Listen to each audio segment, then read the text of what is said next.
Hello and welcome to this week's Octatrack video. So, this week a quick one. I've been working on my live set and playing with some ways to spice up existing stems. And so I came up with this idea to use kind of dummy clips, trigless trigs, to affect the performance of an instrumental track that just keeps running. I have with me a project from my live set. And I have set up 3 stems, which are playing one-shot trigs on the one. And so that allows me to play those 3 stems in time with the tempo. And normally when I'm performing this song, I rely on my outside synths to affect the performance in new and innovative ways. But this time around, I thought it might be fun to explore some options for what you're doing to the actual stems themselves. And normally you would do that through scenes. So like in the past, I would take maybe like I would take a scene and have it like high pass.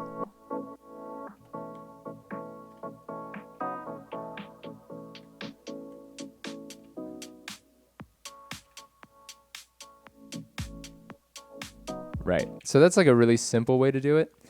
But recently I came across this idea, which I wanted to share with you guys. And the basic principle behind it is you have your original track playing on a first pattern that you launch with. And then from that point, you design a series of additional dummy patterns, essentially, in which there are only trigless trigs.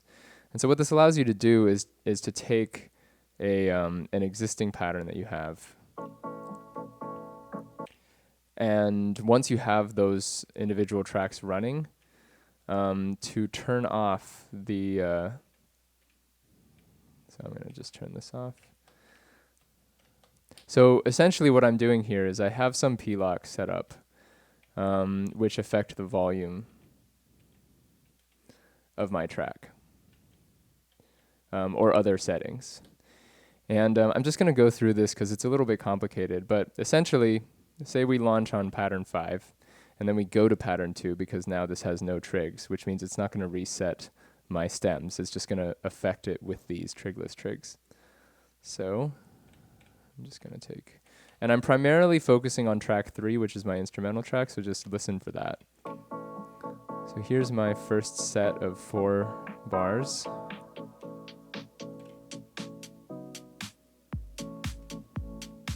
All right, so now we're in pattern 2. And the reason that you can't hear these is a special trick that I came up with where I was reading somewhere in the manual that the scenes override your P-locks. So what that lets you do is you can have your scene A locking the parameters that you're changing within your P-locks. And then your scene B just has to be not affecting those particular parameters, and then all of these will start to kick in. So let's play that again.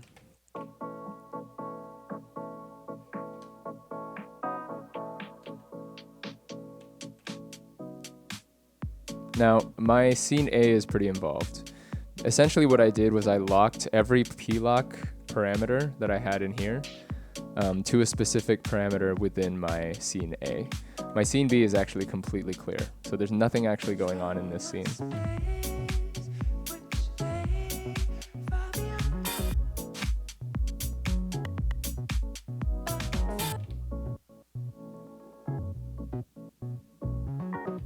So I have this thing, and so let's go through a few of the things that I've chosen to do here. I have a volume mute, which goes between -64 and 0, so it's kind of gating the sound a little bit. I have a pitch up to a 5th. I have a delay lock, because my delay is set to lock. So I have this delay lock set right here to 16 to a 16 value.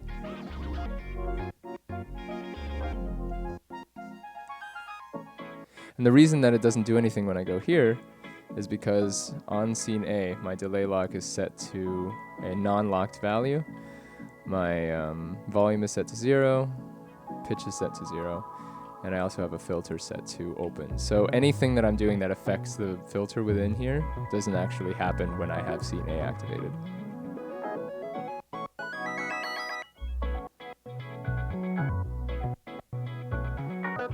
So you can sort of imagine the implications of this. I have a single track here that's doing that, but I could have, you know, an initial launch pattern, and then go from there to explore all kinds of different options. I think I had something different here.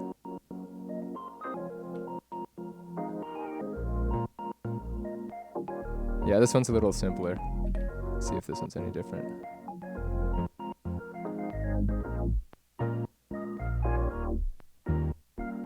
Right, so this is like a slightly different pattern, and essentially all I'm doing is gating the level as it goes in, or as it comes out of the Octatrack.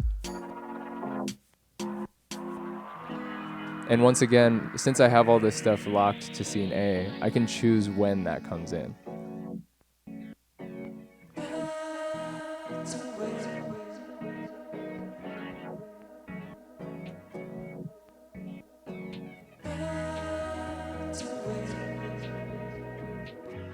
Imagine combining that with other things. Like, for example, if I were to set this to, you know, once every other time, or I were to set this once every 4 times, or give it, you know, a 50% rating. This creates a whole other layer of complexity to it. So you could have at your disposal, you know, you could have your track start here, switch over to pattern 3.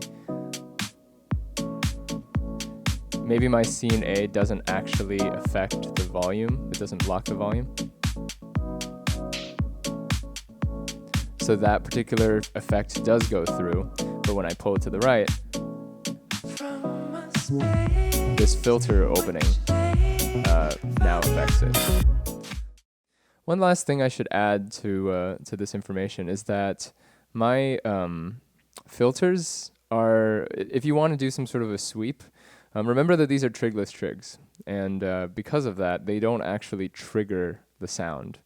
So anything that is attached to triggering sounds will not trigger.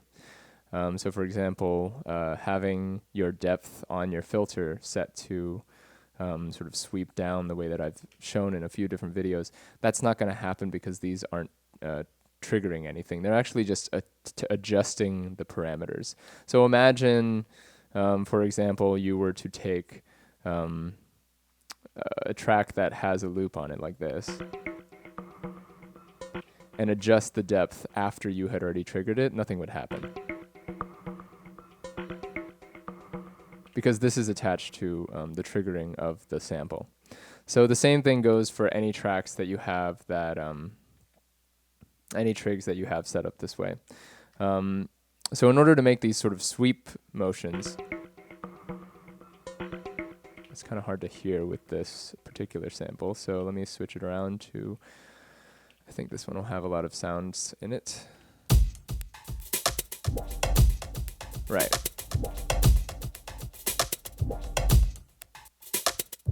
So you can hear that filter sort of opening up that low pass.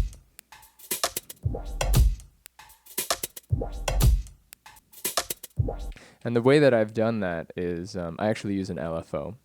And once again, I don't use the trig function on the LFO. So don't use trig, use trig sync trig. Because essentially this basically says sync it to the first trig of your pattern, wherever that may be. It's not actually attached to a trig. It's just attached to the beginning of your pattern. Whereas trig is set to trigger every time a trig is played. So now that we have that set up, oh, actually it's right here. This is the LFO that I'm using for this particular function. So essentially what I tell it to do is I tell it to open up at the speed of, the same speed actually as my sidechain, 16 and 32 times, and then I adjust the depth, and that creates that. Once again, you can set any kind of parameters to this, and then as long as you have your A scene locked to a particular value, that P-lock will not be listened to.